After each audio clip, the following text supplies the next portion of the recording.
Welcome back to Primetime News. Thank you so much for staying with us.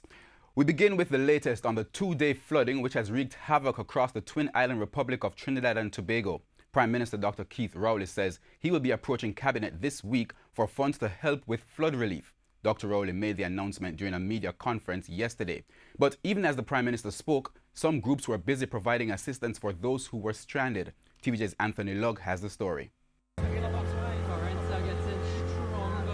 Rescue mission, the order of the day for groups like this one, along with the Coast Guard and Fire Service in Trinidad and Tobago between Saturday evening and Sunday morning. 2 days of persistent rainfall resulted in floodwaters close to 10 feet, leaving persons stranded for at least 24 hours. But by all indications, it could get worse. The rescuers used boats and rafts to assist those in need.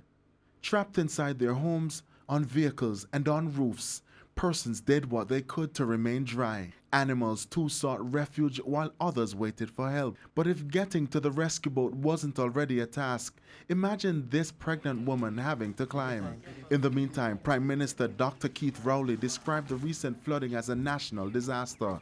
He noted that it's widespread and quite severe, and so will cost a lot of money to bring relief to people who have been affected.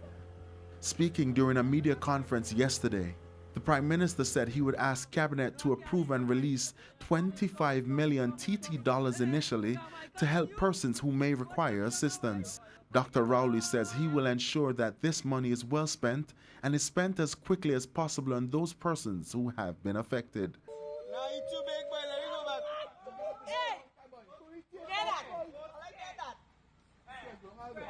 Anthony Lugg, TVJ News.